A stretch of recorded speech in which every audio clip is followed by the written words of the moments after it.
Hello बच्चों, कैसे हो आप लोग। चलो आज हम लोग कुछ नया पढ़ते हैं और नया में हम लोग नया topic which is known as selective discharge of ions. बेटा ये टॉपिक है इलेक्ट्रोलिसिस का और इलेक्ट्रोलिसिस चैप्टर है क्लास 10th जो आईसीएसई बोर्ड में पूछा जाता है या आईसीएसई बोर्ड का सिलेबस है सेलेक्टिव डिस्चार्ज ऑफ आयंस। जब हम इलेक्ट्रोलिसिस की बात करते हैं तो इलेक्ट्रोलिसिस होता क्या है। अगर हम किसी भी यहाँ से अगर हम इलेक्ट्रोलिसिस दिखाना चाहें तो हमें कह सकते हैं बच्चों कि कोई भी इलेक्ट्रोलाइट जब मॉल्टेन स्टेट या एक्वस स्टेट में होता है और उसमें हम दो इलेक्ट्रोड लगा करके इलेक्ट्रिसिटी फ्लो कराएं, ठीक है। ये दो इलेक्ट्रोड हो गया, एक पॉजिटिव और एक निगेटिव, यानी कि एक कैथोड हो गया और एक एनोड हो गया, और इसमें हमने कोई इलेक्ट्रोलाइट लगा दिया। क्या हो गया? इलेक्ट्रोलाइट लगा दिया या इलेक्ट्रोलाइट डाल दिया। तो अगर हम इलेक्ट्रोलिसिस का डेफिनेशन कहें या इलेक्ट्रोलाइट का डेफिनेशन कहें तो कह सकते हैं ऐसे पदार्थ जो अपने मॉल्टेन स्टेट या अपने एक्वस सॉल्यूशन में इलेक्ट्रिसिटी पास होने देते हैं, they are said to be the electrolyte. तो कह सकते हैं the substances which allow to pass the electric current in its aqueous solution or in its molten state, they are said to be the electrolyte। और इस process को बेटा हम electrolysis कहते हैं, ठीक है ना। तो कह सकते हैं कि इस इलेक्ट्रोलाइट चाहे वो मॉल्टेन स्टेट में था चाहे वो एक्वस सॉल्यूशन में था, जब इसको पानी में डिजॉल्व किया, दो इलेक्ट्रोड लगाया, उसमें इलेक्ट्रिसिटी फ्लो कराया, तो इस इलेक्ट्रोलिसिस में होता क्या है, electric current is converted to the means electric energy is converted into the chemical energy. तो इस तरह से इसको हम इलेक्ट्रोलिसिस के नाम से जानते हैं। तो इस इलेक्ट्रोलिसिस में हम पढ़ेंगे selective discharge of ions. What is the use या what is the importance of selective discharge of ions. Selective discharge of ions का मतलब होता है हमारे पास अगर कैथोड और एनोड पे दो एक से ज़्यादा अगर आयंस माइग्रेट करते हों तो उस माइग्रेशन वाले आयंस में कौन सा प्रेफरेंशियल डिस्चार्ज ऑफ आयंस होगा, आज हम इसकी बात करेंगे बेटा। तो प्रेफरेंशियल डिस्चार्ज ऑफ आयंस का मतलब हो गया, सपोज कर लीजिए अगर आपने कोई इलेक्ट्रोलाइट लिया बेटा सोडियम क्लोराइड, और सोडियम क्लोराइड का जब आयनाइजेशन होगा तो बनेगा सोडियम आयन और क्लोराइड आयन। लेकिन ध्यान रखेंगे कि अगर सॉलिड सोडियम क्लोराइड है तो इसका आयनाइजेशन नहीं होगा जब तक आपने इसको वाटर में डिजॉल्व नहीं किया। तो वाटर में जब डिजॉल्व करेंगे तो एच आयन मिलेगा और OH आयन मिलेगा। तो अब ये सेलेक्टिव डिस्चार्ज ऑफ आयंस बताएगा हमारे पास दो कैटायंस मिल गए, सोडियम आयन मिल गया और हाइड्रोजन आयन मिल गया, और दो एनायंस मिल गए। इसका मतलब ये जो कैटायंस हो गए वो कहाँ जाएगा बच्चों, कैथोड पे जाएगा, और ये जो एनायंस है वो कहाँ जाएगा बच्चों, एनोड पे जाएगा। ये दोनों एनोड पे माइग्रेट करेंगे, ये दोनों कैथोड पे माइग्रेट करेंगे। लेकिन हमको ये देखना होगा कि out of these two ions which one will be the selective, which one will be the preferential discharge of ions, ये हमको पता करना है। इसी को हम कहते हैं सेलेक्टिव डिस्चार्ज ऑफ आयंस। अब ये सेलेक्टिव डिस्चार्ज ऑफ आयंस हम किस पे डिपेंड करते हैं बेटा, इन तीन पोजिशंस पे। Positions of the cations and anions in the electrochemical series. Electrochemical series में अगर हम एलिमेंट का पोजीशन देखें तो कैसे वो सेलेक्टिव डिस्चार्ज होगा, कैसे उनका प्रेफरेंशियल डिस्चार्ज होगा।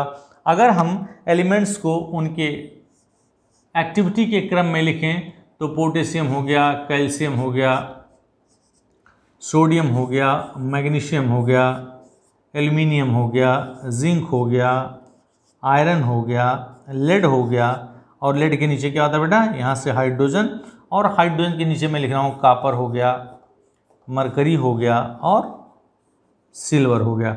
यानी इसके बाद ये आएंगे, ध्यान देंगे हमको ऊपर से नीचे लिखना था।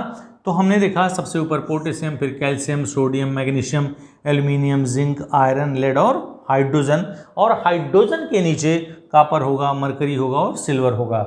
तो अगर हम कोई सब्सटेंस ले लेते हैं तो वह सब्सटेंस ज़रा ध्यान से देखेंगे। मान लीजिए हमने कापर सल्फेट, ध्यान देना, कापर सल्फेट को किसमें बेटा, डिजॉल्व किया वाटर में, तो ये कॉपर आयन बना और प्लस सल्फेट आयन बना।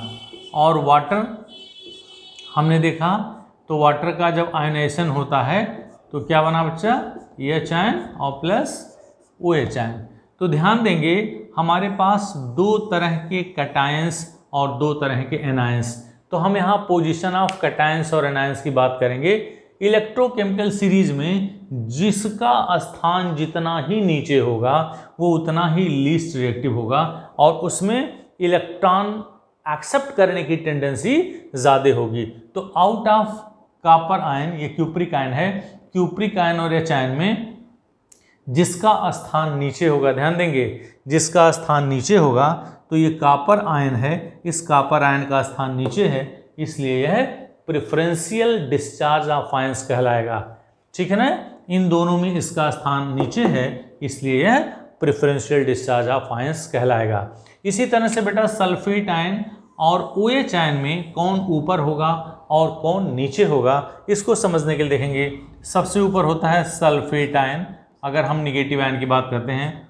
फिर होता है बच्चों नाइट्रेट आयन, फिर होता है क्लोराइड आयन, फिर होता है ब्रोमाइड आयन, फिर होता है आयोडाइड आयन और फिर होता है हाइड्रोक्साइड आयन।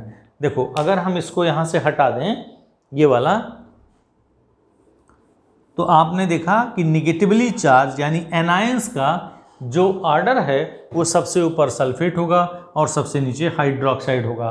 तो आउट ऑफ सल्फेट और हाइड्रोक्साइड में OH का स्थान नीचे है इसलिए this OH ion will be the preferential one. पहला यही कहता है कि position of cations and anions. तो ये मैंने आपको बता दिया कि किस स्थान, किस मेटल या किस आयंस, चाहे वो एनायंस हो या कैटायंस हो, उसका स्थान जितना ही नीचे होगा इलेक्ट्रोकेमिकल सीरीज में वह उतना ही ज़्यादा प्रेफरेंशियल डिस्चार्ज ऑफ आयंस देगा। तो ये पहले पॉइंट का डिस्कशन हमने कर लिया। Is it? Once again I am going to repeat, इस बात को ध्यान से देखेंगे। Position of the cations and anions, इसका मतलब हो गया lower the position of either cations और anions greater is the tendency of discharging the ions at the electrode, यानी कि जिसका पोजीशन जितना ही नीचे होगा वह उतना ही प्रेफरेंशियल आयंस होगा, उतना ही प्रेफरेंशियल डिस्चार्ज करेगा आयंस, मतलब उस इलेक्ट्रोड पे, चाहे वो कैटायंस हो चाहे एनायंस हो। अगर कैटायंस है, कैटायंस का पोजीशन नीचे है तो वह किस पे जाएगा बेटा, कैथोड पे। और अगर एनायन है तो क्या होगा, कैटायंस का मतलब पॉजिटिव चार्ज, ये कैथोड पे जाएगा, एनायंस का मतलब नेगेटिव चार्ज, ये एनोड पे जाएगा। ठीक है, तो पहला पोजीशन हो गया। तो यहाँ क्या हमने लिखा, lower the position of the cations और anions greater is the tendency to discharge. दूसरा कहता है बेटा कंसंट्रेशन ऑफ द आयंस। इस कंसंट्रेशन ऑफ आयंस की बात करें, अगर हम एक एग्जांपल लेकर के आपको समझाएं, उस एग्जांपल से समझने की कोशिश करिए। जिसका कंसंट्रेशन जितना ही ज़्यादा होगा वह उतना ही ज़्यादा प्रेफरेंशियल डिस्चार्ज ऑफ आयंस कहलाएगा, यानी higher the concentration of the ions greater is the tendency of the discharging the ions. जैसे मान लो हमने लिया बेटा NaCl ले लिया और यहाँ भी क्या ले लिया, NaCl। इस NaCl को हमने डिजॉल्व किया वाटर में और ये डाइल्यूट हो गया और ये क्या हो गया, कंसंट्रेटेड हो गया।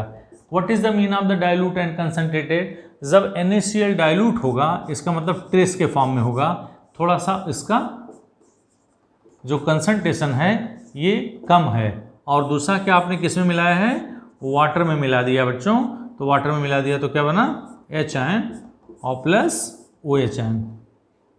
यहाँ भी अगर हम इसकी बात करते हैं तो सोडियम क्लोराइड जो होगा इसका आयनाइजेशन होगा तो बच्चों सोडियम आयन और प्लस क्लोराइड आयन, और ये H2O में डिजॉल्व किया गया तो क्या बना, H आयन और OH आयन, दो चीज़ें होंगी। नाउ अब हम डिस्कस करेंगे कि अगर डाइल्यूट है तो क्या होगा, कंसंट्रेट है क्या होगा। तो डाइल्यूट होगा बेटा, इसका मतलब NaCl का अमाउंट कम होगा, तो जाहिर सी बात है सोडियम का भी कंसंट्रेशन कम होगा और क्लोराइड का भी कंसंट्रेशन कम होगा। तो इसमें कंसंट्रेशन अब यहाँ वाटर का अमाउंट ज़्यादा हो गया या वाटर का अमाउंट ज़्यादा था, इसलिए हाइड्रोजन आयन का कंसंट्रेशन और OH आयन का कंसंट्रेशन, दोनों का कंसंट्रेशन ज़्यादा होगा। तो यहाँ लिखेंगे एट कैथोड, अगर हम कैथोड की बात करें तो कैथोड का मतलब निगेटिव टर्मिनल, इस निगेटिव टर्मिनल पे ये दोनों माइग्रेट करेंगे, सोडियम आयन और हाइड्रोजन आयन दोनों माइग्रेट करेंगे, लेकिन out of sodium ion and hydrogen ion यह प्रेफरेंशियल होगा। यह क्या होगा बेटा? प्रेफरेंशियल डिस्चार्ज ऑफ आयंस होगा। क्यों ऐसा होगा? क्योंकि आपने देखा कि एच आयन क्या करेगा, अगर हम इसके कंसंट्रेशन की बात करें तो इसका कंसंट्रेशन भी ज़्यादा है, और अगर हम पहला वाला पॉइंट लें position of the cations and anions, तो हाइड्रोजन का स्थान सोडियम से नीचे है, जिसमें इसमें इलेक्ट्रॉन लेने की टेंडेंसी ज़्यादा होगी, या ऐसे भी कहेंगे इसका कंसंट्रेशन ज़्यादा हो गया। तो एट कैथोड क्या होगा बच्चों? एच आयन ये है इलेक्ट्रॉन लेगा कैथोड से, और ये क्या बनेगा? एच। चूंकि ये एग्जिस्ट नहीं करता तो क्या करेंगे? 2H आयन 2 इलेक्ट्रॉन और ये H2, तो देयरफॉर हम ये कह सकते हैं कैथोड पे हाइड्रोजन गैस इवाल्व होगी। और अगर हम एनोड की बात करें तो एनोड पे क्या होगा? एनोड पे यह दोनों ही आयन क्या होंगे? This is the preferential discharge of ions, ये दोनों ही माइग्रेट करेंगे एनोड पे, लेकिन इन दोनों में OH का कंसंट्रेशन ज़्यादा था, या अभी हमने बताया था कि position of the cations and anions OH का स्थान नीचे होता है, इसलिए out of chloride ion and OH ion, OH ion will be the preferential discharge of ions. तो OH आयन ये क्या करेगा? इलेक्ट्रॉन लूज करेगा बेटा, एक इलेक्ट्रॉन, तो क्या बनेगा? OH। ध्यान देंगे, OH एक इलेक्ट्रॉन लूज करके ये OH बना लेगा, लेकिन OH एग्जिस्ट नहीं करता है, इसको हमने क्या किया? 4 से मल्टीप्लाई कर दिया। इसको मैं यहाँ नीचे लिखना चाहूँगा। तो OH अगर ये डिस्चार्ज करेगा तो 4OH minus 4 electron is equal to 4OH, और ये 4OH किस में कन्वर्ट होगा? H2O और प्लस O2। जब इसको बैलेंस करेंगे तो हो गया 2H2O प्लस O2, 2 दूनी 4 हाइड्रोजन, हमारे पास 4 हाइड्रोजन था, 4 ऑक्सीजन है, तो 2 और प्लस 2 4। अब इस इलेक्ट्रॉन और इस इलेक्ट्रॉन को बैलेंस करने के लिए बेटा इसमें हम क्या करेंगे? 2 से मल्टीप्लाई करेंगे। क्या करेंगे? 2 से मल्टीप्लाई करेंगे, तो 2 दूनी 4 H आयन 4 इलेक्ट्रॉन लेकर के 2H2 बना लेगा। तो हम ये कह सकते हैं कि कैथोड पे हाइड्रोजन और ऑक्सीजन का जो रेशियो होगा वह 2:1 उस पर लिबरेट होगा। ध्यान देंगे, क्योंकि यहाँ आपने देखा हाइड्रोजन कितना मोल बन रहा है बेटा? 2 मोल बन रहा है। यहाँ ऑक्सीजन कितना मोल बन रहा है? 1 मोल बन रहा है। तो इस कंडीशन में अगर NaCl डाइल्यूट NaCl का इलेक्ट्रोलिसिस आप करा रहे हैं तो क्या क्या प्रोडक्ट लिबरेट होगा, क्या क्या प्रोडक्ट बनेगा? तो कैथोड पे क्या बनेगा? हाइड्रोजन, और एनोड पे क्या बनेगा? ऑक्सीजन, और इन दोनों का जो रेशियो होगा वॉल्यूम वो 2:1 में होगा। I hope you are understanding. लेकिन अगर हम यही कंसंट्रेटेड की बात करें तो कंसंट्रेटेड में थोड़ा सा चेंजिंग होगा। उस चेंजिंग को हम कैसे देखेंगे बेटा? हमने यहाँ देखा कि कैथोड और एनोड यानी कि 2 पॉजिटिव आयंस बने और 2 निगेटिव आयंस बने। तो ये जो पॉजिटिव आयंस होंगे एट कैथोड, अगर हम कैथोड की बात करें तो ये निगेटिव टर्मिनल हो गया, ये दोनों ही आयन उस पर माइग्रेट करेंगे। अब दोनों ही आयन माइग्रेट करेंगे, इसका कंसंट्रेशन ज़्यादा है, इसका कंसंट्रेशन कम है यहाँ, तो जाहिर सी बात है सोडियम आयन माइग्रेट करना चाहिए। Sodium ion should be the preferential discharge of ions. लेकिन बेटा ये नहीं होगा, क्योंकि इन दोनों में सोडियम आयन और हाइड्रोजन आयन में hydrogen ion easily accepts the electron, यह इलेक्ट्रॉन आसानी से एक्सेप्ट कर लेता है। तो प्रेफरेंशियल जो डिस्चार्ज ऑफ आयंस होगा इस कंडीशन में वो हाइड्रोजन होगा, ना कि सोडियम। हालांकि हम ये कह सकते हैं कि सोडियम का कंसंट्रेशन ज़्यादा है तो ये प्रेफरेंशियल डिस्चार्ज होना चाहिए, लेकिन सोडियम आयन और हाइड्रोजन आयन में इसमें इलेक्ट्रॉन लेने की टेंडेंसी ज़्यादा होगी, या ऐसे भी आपको हो इन दोनों में इसका पोजीशन नीचे है, तो क्या करेगा बेटा? ये H आयन ले करके एक इलेक्ट्रॉन देगा तो ये H बनेगा। मैंने अभी भी आपको बताया कि H इज़ नॉट एग्जिस्टिंग, तो हम इसको क्या करेंगे बच्चों? 2H आयन कर देंगे, 2 इलेक्ट्रॉन ले लेंगे और यहाँ H2 बना देंगे। ये एट कैथोड हो गया। अगर हम एट एनोड की बात करें, एनोड में क्या होगा बच्चों? एनोड में ये 2 तरह के निगेटिव चार्ज हैं। ये निगेटिव चार्ज क्या होगा? गौर से देखिएगा, क्लोराइड आयन और OH आयन में although the position of OH ion is at the bottom, of the series इसका पोजीशन नीचे है, लेकिन इस Cl आयन का कंसंट्रेशन क्या है, ज़्यादा है, तो यही Cl आयन इसका प्रेफरेंशियल डिस्चार्ज होगा। क्लोराइड आयन एक इलेक्ट्रॉन लूज करके Cl बनाएगा, लेकिन ये Cl एग्जिस्ट नहीं करता, तो दो क्लोराइड दो इलेक्ट्रॉन लूज करके Cl2 मॉलिक्यूल बना लेगा। तो इसमें जो प्रोडक्ट बनेगा वो हाइड्रोजन कैथोड पे बना और Cl2 एनोड पे बना।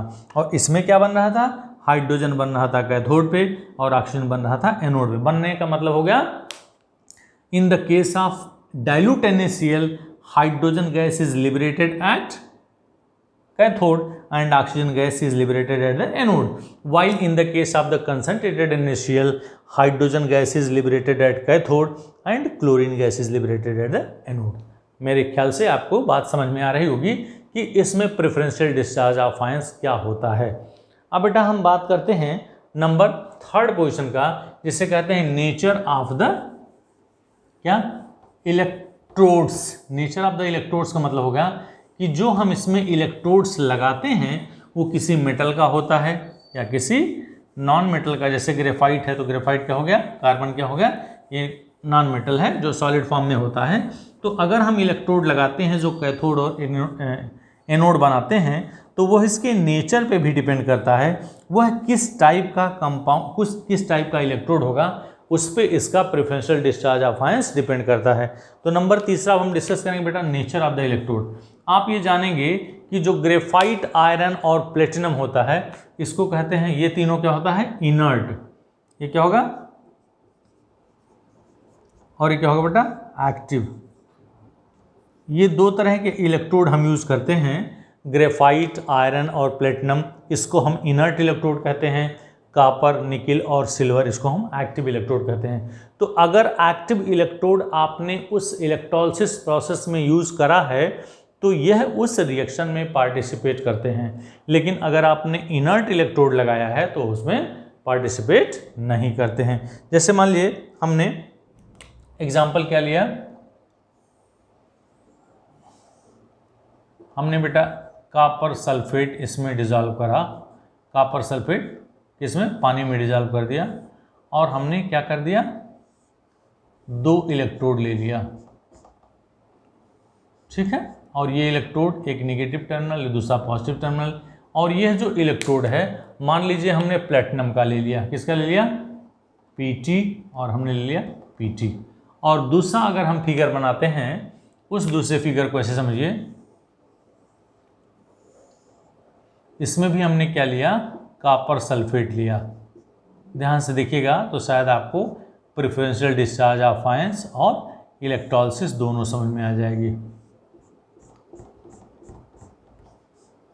ठीक है। इसमें अगर आपने कैथोड और एनोड ले लिया है, और यह कैथोड और एनोड क्या था बेटा, कॉपर का आपने ले लिया, ठीक है। और ये क्या था, यहाँ भी CuSO4 है और यहाँ भी CuSO4 है। दोनों में ही कॉपर सल्फेट आपने क्या किया है, डिजॉल्व किया है, और दोनों में ही कॉपर सल्फेट का इलेक्ट्रोलिसिस हो रहा है। तो इन द कंडीशन फर्स्ट, इसको हम कंडीशन नंबर 1 मानेंगे और इसको कंडीशन नंबर 2 मानेंगे। तो कंडीशन नंबर 1 में क्या होगा, ये कॉपर सल्फेट जो होगा, अगर हम कॉपर सल्फेट के आयनाइजेशन की बात करें तो कॉपर आयन और प्लस सल्फेट आयन, ठीक है। ये बेटा किसी किसी बुक में या बहुत सारी बुक में ये रिवर्सिबल रिएक्शन दिया होता है। जब आप क्लास 11th में जाओगे तो आपको पता होना चाहिए कि रिवर्सिबल और इरिवर्सिबल क्या होते हैं। वो हम इलेक्ट्रोलाइट के नेचर पे डिपेंड करता है कि it will go into the reversible और it will go into the irreversible. तो अगर ये स्ट्रांग नेचर का होगा तो यह इरिवर्सिबल होगा, और अगर वीक नेचर का होगा तो इरिवर्सिबल होगा। लेकिन आपको यहाँ मतलब आपके स्टैंडर्ड में सारे रिएक्शंस को रिवर्सिबल दिखाया गया, रिवर्सिबल दिखाया गया है। और दूसरा क्या था बेटा, H2O का जब आयनाइजेशन होगा तो H आयन हो गया और OH आयन हो गया। हम इस कंडीशन नंबर 1 की बात कर रहे हैं, ध्यान देंगे। कंडीशन नंबर 1 में हमने प्लैटिनम इलेक्ट्रोड लगा दिया है, और platinum electrode is inert in the nature, तो this will not participate into the chemical reaction. यह केमिकल रिएक्शन में पार्टिसिपेट नहीं करेगा। तो आप देखिए ये दो पॉजिटिव आयंस हो गए और ये दोनों निगेटिव आयंस हो गए। ध्यान से देखेंगे तो पॉजिटिव आयंस और निगेटिव आयंस में क्या होगा, एट कैथोड। ध्यान देंगे बेटा, एट कैथोड का मतलब ये दोनों माइग्रेट करेंगे कैथोड पे, दोनों ही पॉजिटिव आयन, लेकिन इन दोनों में पोजीशन किसका है, हाइड्रोजन का पोजीशन कहाँ है, ऊपर है, और कॉपर का पोजीशन नीचे है। तो copper will be the preferential discharge of ions. तो कॉपर भाई साहब 2 इलेक्ट्रॉन इस कैथोड से लेकर के कॉपर मेटल के रूप में डिपॉजिट होगा और thickness of the cathode will be increased, क्योंकि कैथोड प्लेटिनम का बना होता और यह एनोड भी प्लेटिनम का बना होता। तो जब कॉपर मेटल उस पर डिपॉजिट होगा तो आप देखेंगे उसकी थिकनेस क्या हो जाएगी, बढ़ती जाएगी। लेकिन अगर हम एनोड की बात करें, एट एनोड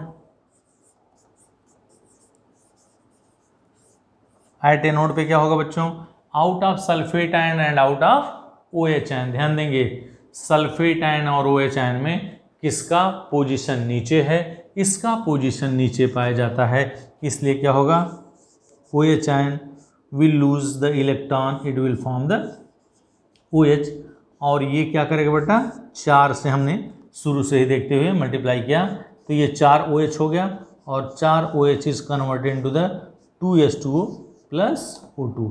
तो हमने क्या देखा, copper is deposited at the cathode and oxygen gas is liberated at the anode.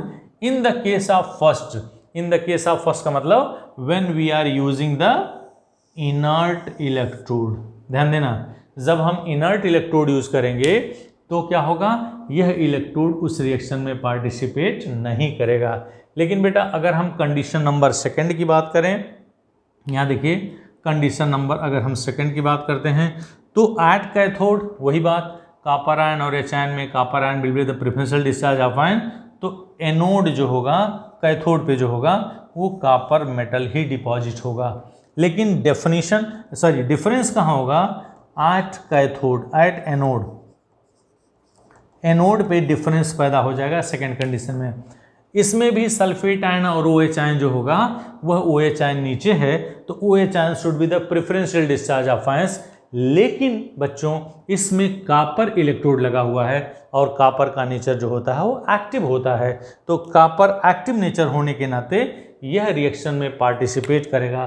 तो एनोड पे क्या होगा, copper will lose the electron and it will form the copper ion. ये कॉपर क्या करेगा, 2 इलेक्ट्रॉन लूज करेगा और कॉपर आयन बना लेगा। तो हमने कहा कि एनोड पे क्या होगा बेटा, copper will lose the electron and will form the copper ion, और वो कॉपर आयन इसमें क्या हो जाएगा, डिजॉल्व हो जाएगा। जब कॉपर आयन इसमें डिजॉल्व हो जाएगा तो यह कॉपर आयन फिर कैथोड पे जाकर के, तो आप ये देखोगे आफ्टर सम टाइम प्रोडक्ट क्या हो गया, इसका प्रोडक्ट कॉपर और कॉपर आयन, मतलब no product is observe at the anode. और आप धीरे धीरे देखोगे कुछ समय बाद जब इसका इलेक्ट्रोलिसिस शुरू हो जाएगा, it is the slow process, तो कैथोड का जो थिकनेस होगा वो धीरे धीरे बढ़ने लगेगा और एनोड का थिकनेस जो होगा वो धीरे धीरे डिमिनाइज होगा, यानी कम हो जाएगा। ये कभी कभी एग्जामिनेशन में बेटा पूछता है, what will you observe when the copper sulphate solution is electrolysed by using the active electrode जिसे हम कॉपर कहते हैं, या by using the inert electrode जिसे हम प्लेटिनम कहते हैं। तो आप देखेंगे अगर एक्टिव इलेक्ट्रोड यूज करेंगे तो लिखेंगे copper metal will be formed at the cathode, और एनोड पे no product will be formed या nil product will be formed. और ऑब्जर्वेशन क्या होगा, thickness of the cathode will be increased, thickness of the cathode will be increased और thickness of anode will be decrease. और इस condition में क्या होगा, the product at cathode should be the copper and the product at anode should be the oxygen gas. Oxygen gas will liberate at the anode और copper will be deposited at the cathode। तो इस तरह से ये 3 तरह के points हैं, position of cations and anions, concentrations of the ions and nature of the electrode. इन तीनों के बेस पे हम प्रेफरेंशियल डिस्चार्ज ऑफ आयंस पता कर सकते हैं। एक बार फिर से मैं आपको रिवाइज करूंगा, बस खाली outline. Position of the cations and anions यानी इलेक्ट्रोकेमिकल सीरीज में 2 आयंस वो जिन दो आयंस का पोजीशन जितना ही नीचे होगा, lower the position of the cations and anions, higher is the discharge of the, higher is the preferential of the discharge of the ions. दूसरा कंसंट्रेशन ऑफ द आयंस, दोनों ions में से जो कैथोड पे बनेंगे या एनोड पे बनेंगे, दोनों आयंस में से जिसका कंसंट्रेशन जितना ही ज़्यादा होगा वो उतना ही ज़्यादा प्रेफरेंशियल डिस्चार्ज ऑफ आयंस कहलाएगा। नेचर ऑफ द इलेक्ट्रोड बेटा, ये हमने इनर्ट इलेक्ट्रोड जैसे ग्रेफाइट लिख लिया, आयरन लिख लिया, प्लेटिनम लिख लिया, या इसको कहते हैं एक्टिव इलेक्ट्रोड, कॉपर लिख लिया, निकल लिख लिया और सिल्वर लिख लिया। तो अगर वो एक्टिव इलेक्ट्रोड हैं तो दैट विल टेक पार्ट या that will participate into the chemical reaction, और अगर वो इनर्ट इलेक्ट्रोड हैं तो वह रिएक्शन में पार्टिसिपेट नहीं करता है। तो अगर आप ये ध्यान रखोगे कि एक्टिव इलेक्ट्रोड यूज करोगे तो एक्टिव इलेक्ट्रोड इन दोनों जो एनायंस हैं इसको महत्व नहीं देंगे और अपने खुद इस रिएक्शन में पार्टिसिपेट करने लगेंगे, तो they will lose the electron and they will form their ions, respective ions. तो इस तरह से ये 3 पॉइंट थे जिसके बेस पे हम क्या कर सकते हैं, selective discharge of ions find कर सकते हैं या प्रेफरेंशियल डिस्चार्ज ऑफ आयंस हम पता कर सकते हैं। तो ये था आज के लेक्चर का पॉइंट्स। अगले लेक्चर में हम लोग फिर कोई नई चीज़ पढ़ेंगे। तो thank you so much for watching and keep learning.